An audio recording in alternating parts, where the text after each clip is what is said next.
Selamat siang teman-teman semuanya. Perkenalkan nama saya Sakila Rambe dengan nomor BP 24222044. Nah, di sini saya akan menjelaskan tentang space time, space velocity, dan juga resident time. Nah, pada slide yang pertama itu yang akan kita bahas adalah space time, yang dimana space time ini bisa dibilang waktu rata-rata fluida yang berada dalam reaktor dengan asumsi yang tidak ada perubahan densitasnya.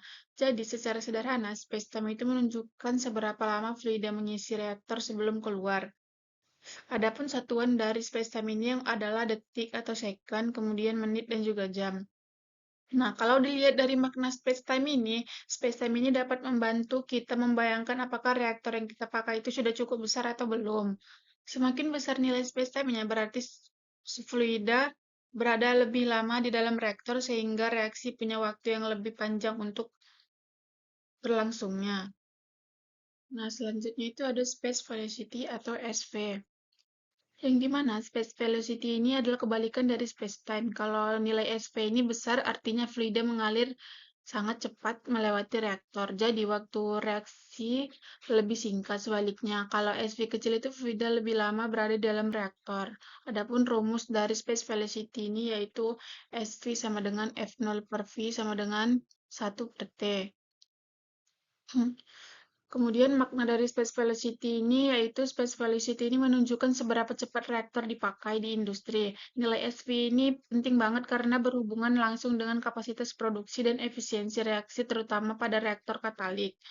Nah, semakin besar SV, maka fluida makin cepat melewati reaktor dan juga waktu reaksinya semakin singkat.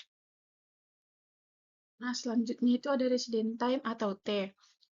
Yang dimana resident time itu adalah waktu tinggal nyata dari molekul fluida di dalam reaktor. Berbeda dengan space-time yang bersifat teoritis, resident time ini lebih menggambarkan kondisi aliran sebenarnya di dalam reaktor.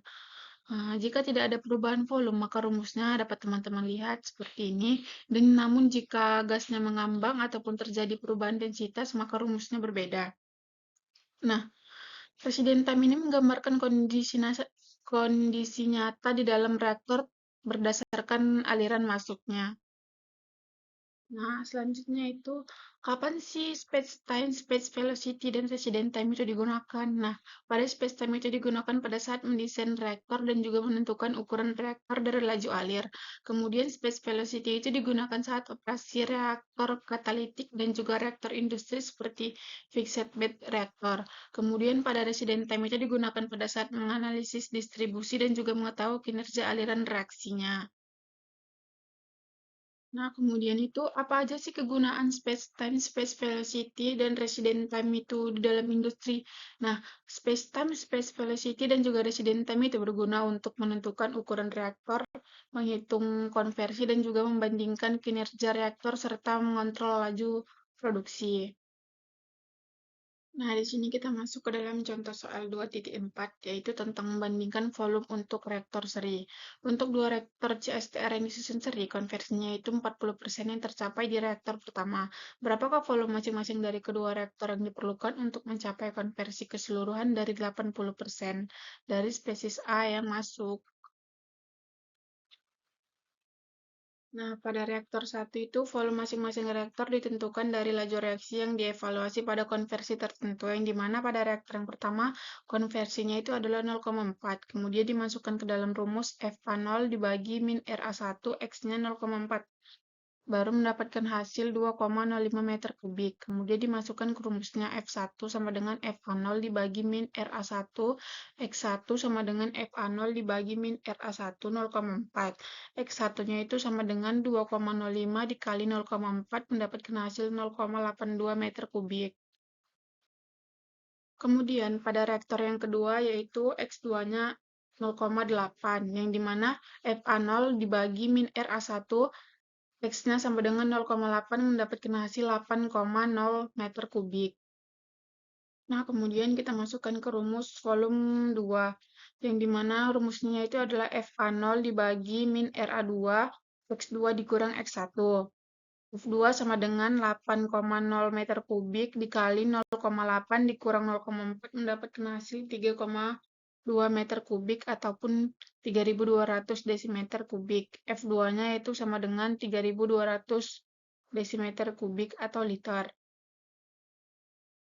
Nah, untuk mendapatkan volume total untuk kedua reaktor yang telah disusun secara seri tadi adalah volume sama dengan volume 1 ditambah volume 2 sama dengan 0,82 meter kubik ditambah 3,2 meter kubik mendapatkan hasil 4,02 meter kubik atau 4.020 desimeter kubik.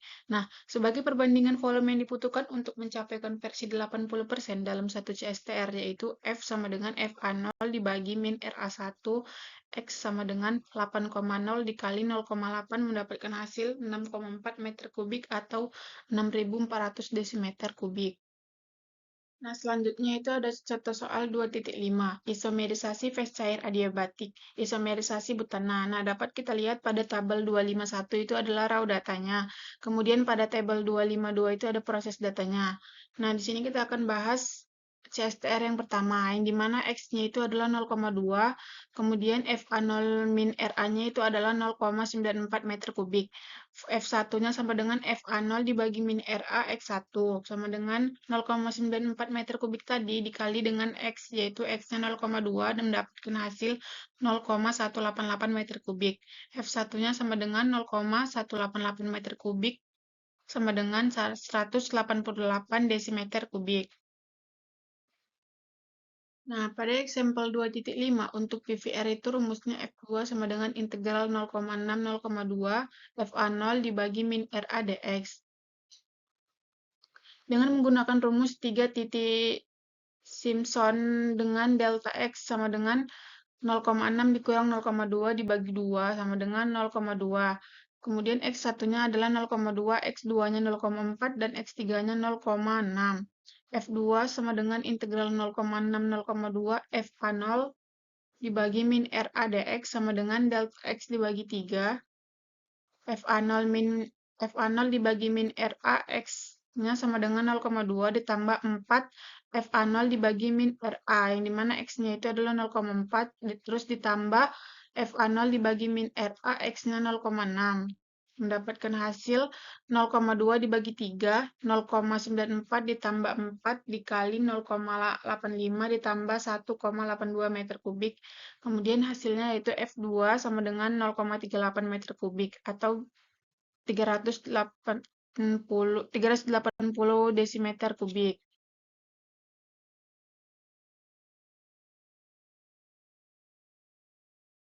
Nah, adapun kesimpulannya yaitu space time, space velocity, dan juga resident time itu adalah parameter utama untuk mengetahui berapa lama fluida yang berada di dalam reaktor.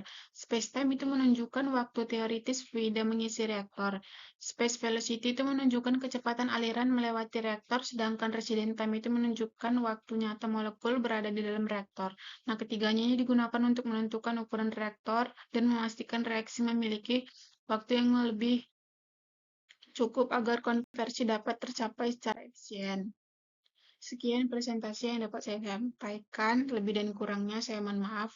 Assalamualaikum warahmatullahi wabarakatuh.